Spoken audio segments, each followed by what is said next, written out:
Hi, I'm Emme Hall and welcome to today's episode of RoadflyTV. Now, I've always been a fan of small, zippy cars that are fun to drive, so I was so excited to pull up into Roadfly HQ and find this little guy waiting for me, the 2012 Fiat 500. Now, Fiat has got about 8 different models of the 500, from the base Pop all the way up to the newly introduced Abarth.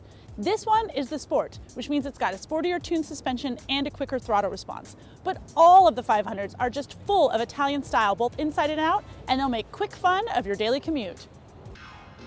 There really is nothing like the Cinquecento out on the road today. Looking like a very close cousin to the original 500, made from 1957 to 1975, this 500 is a city car that gets comments from men and women alike.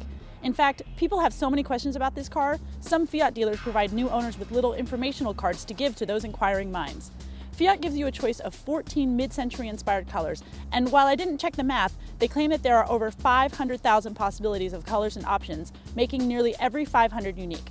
This little guy measures just over 139 inches long and 64 inches wide.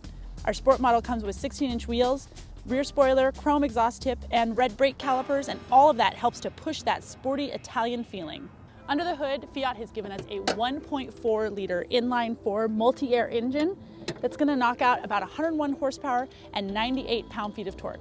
Now, I know those aren't really high numbers, but listen, this car only weighs about 2,300 pounds, so you only need 1 horsepower to move 23 pounds. This car does come with an optional 6-speed automatic transmission, but there is no reason on earth to choose it. You want to pick the 5-speed manual to put the power to the pavement.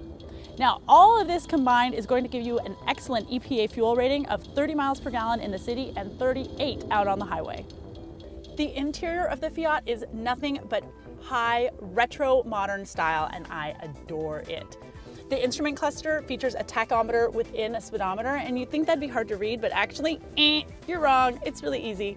I love the two-toneness of the dash. This is plastic, but honestly, at this price point, I really don't care.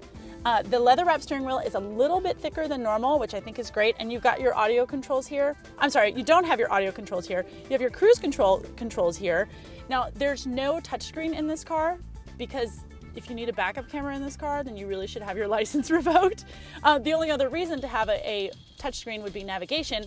So Fiat has given us a fancy TomTom, but it plugs into the dash right here, which then is, for me at least, right in the middle of my driving viewage. So I think I would prefer this guy to be over here somewhere.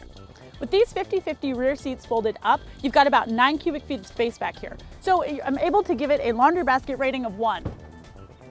I mean a half, because it doesn't close. Laundry basket rating of 1/2.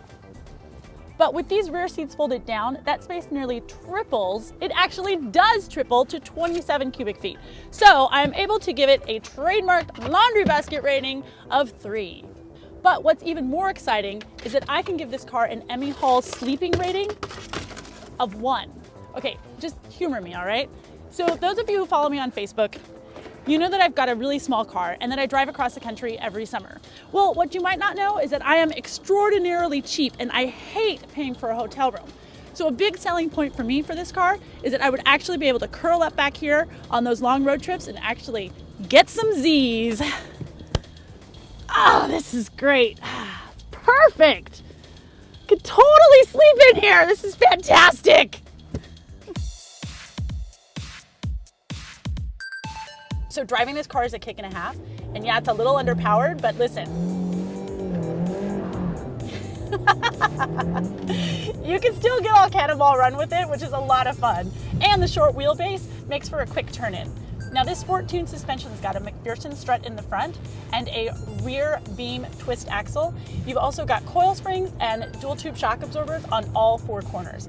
Now you're gonna have to wind this car up to get the best performance out of it, which of course is gonna affect your MPG. So Fiat has developed what they're calling this EcoDrive app. You can just take any USB little thumb drive, plug it into the USB port in the glove box while you're doinking around town, and then at the end of your drive, plug that into your computer, upload it into the app, and it will give you all kinds of data about how you're driving and how you can drive better to drive more economically and get better MPG. There is a fairly large blind spot in this car here with this B-pillar, so if you're used to turning and looking over your shoulder while you're changing lanes, it can be a little problematic, but Fiat has given you a little curved mirror here to help out with that.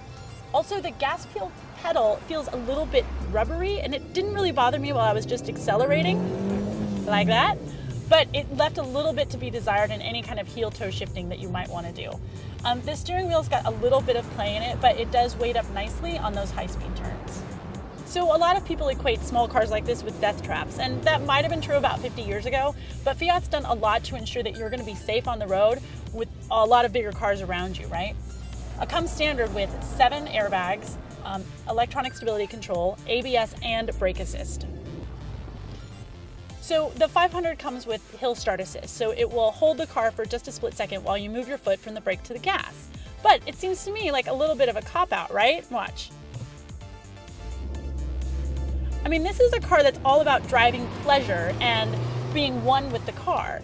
But my opinion is not totally formed yet, so please tell me in the comments, what do you think? Hill start assist, cool or a cop-out? People ask me all the time, what kind of car should I buy? And I always tell them, just buy what gets your knickers in a twist. Buying a car can be an emotional decision, and at an as-tested price of about $19,000, the Fiat 500 just makes you happy. I mean, sure, the Mini Cooper is fun to drive, but it starts at $20,000 and it just gets more expensive from there with all of the options.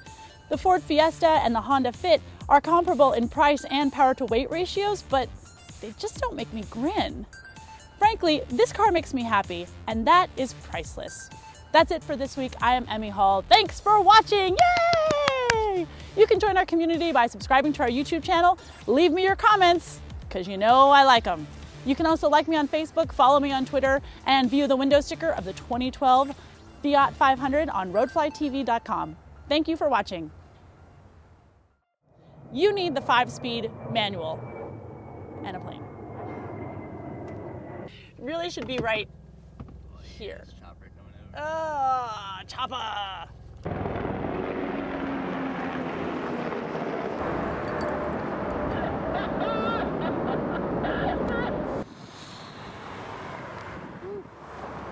Dude, this fool almost hit me right here.